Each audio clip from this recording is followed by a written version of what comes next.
liberamente. Variazioni e scorribande qui su Radio Libertà. Allora stamattina potremmo titolare "Caduta miti a sinistra", ma più che una caduta è una frana, è un tracollo del loro pantheon o presunto tale.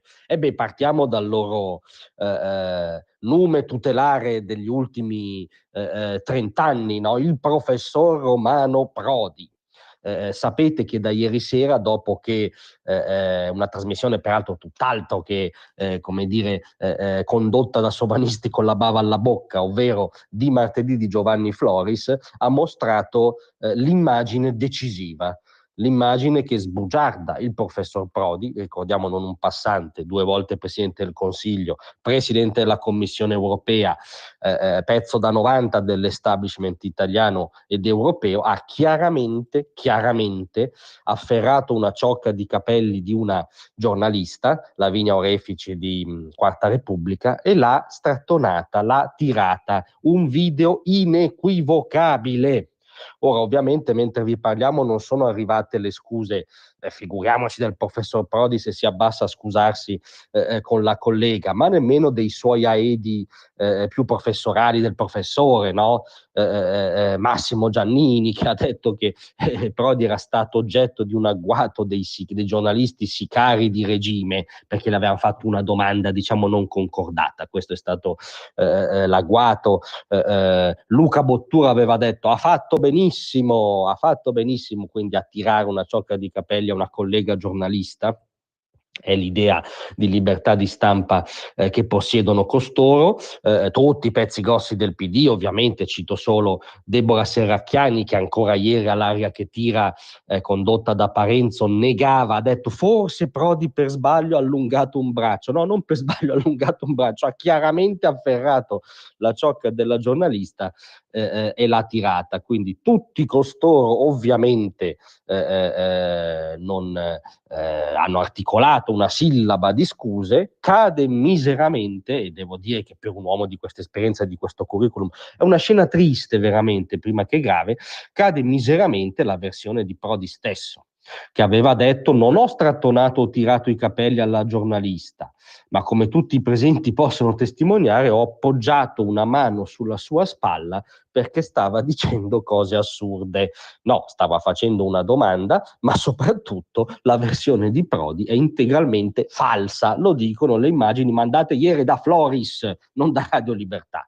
E questo quindi è un grande mito che cade, il mito, no, del professore mite, curiale, dell'anima buona che già 2 volte unì il fronte dei buoni, dei giusti e dei democratici contro il centrodestra.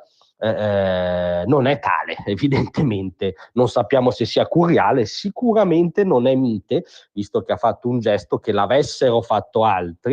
Noi abbiamo proposto un esperimento, pensate l'avesse fatto Matteo Salvini, ma l'avesse fatto non uno di loro in ogni caso, oggi sarebbe crocefisso in quanto esempio di sessismo, macismo, rigurgito di patriarcato, rigurgito di fascismo probabilmente, e la difesa delle anime belle si è infranta su un semplice fotogramma.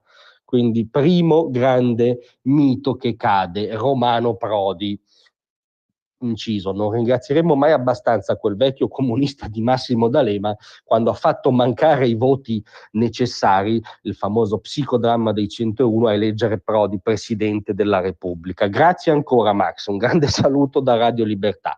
Ma poi sono caduti altri miti della sinistra in questi ultimi giorni. Uno è appunto era l'oggetto della domanda, non dell'agguato della collega, cioè il manifesto di Ventotene. Si è scoperto che in questo paese sì, si può criticare il manifesto di Ventotene, si può pensarla diversamente dal manifesto di Ventotene e non succede niente perché è una normalità democratica. Peraltro gli stessi autori, Spinelli approdò espressamente a posizioni più evolute successivamente, Rossi approdò a posizioni di compiuto liberalismo che sterzarono dal giacobinismo ideologico del manifesto di Ventotene. Se gli stessi autori fecero dei passi avanti, non si capisce perché nel 2025 non si può criticare. Abbiamo scoperto che si può criticare, che non è l'unica idea di Europa Europa che si può avere, non è l'idea che ebbero i primi padri fondatori, De Gasperi, Schuman, Adenauer, che costruirono un'Europa pragmatica su intese,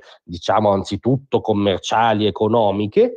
Poi arrivò l'Eurosoviet ideologico che ripescò sì l'idea di Ventotene, oppure si può pensarla come la signora Thatcher, e cioè che non serva un'unione centralista, dirigista e livellatrice. Si può pensarla diversamente dal manifesto di Ventotene, altro grande mito di sinistra che crolla.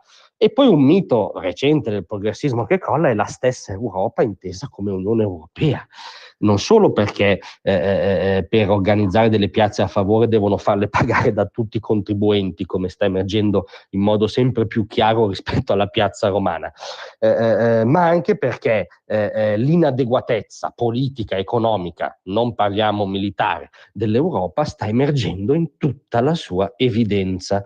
La situazione in cui siamo, in primis il pantano ucraino, è dovuto all'inadeguatezza totale dell'Europa, al doppio binario di leader come la signora Merkel, che portò avanti un appeasement mercantilista con Putin, pensando che il contribuente americano ci avrebbe difeso a oltranza, non si sa bene in base a quale interesse. Oggi Donald Trump indica che la regina è nuda, l'Europa è nuda, la von der Leyen non ha nessun piano credibile alternativo a quello americano, né di negoziato né di difesa. Quindi la storia e la cronaca hanno fatto franare un altro grande mito della sinistra, l'unione eurocratica. Ebbene sì, in pochi giorni franano una serie di miti ed emerge che loro signori sono drammaticamente in ritardo sulla storia, non solo mentono sulla cronaca, vedi caso Prodi, ma sono in ritardo sulla stessa storia. Grazie a tutti, vi aspetto stasera alle 18.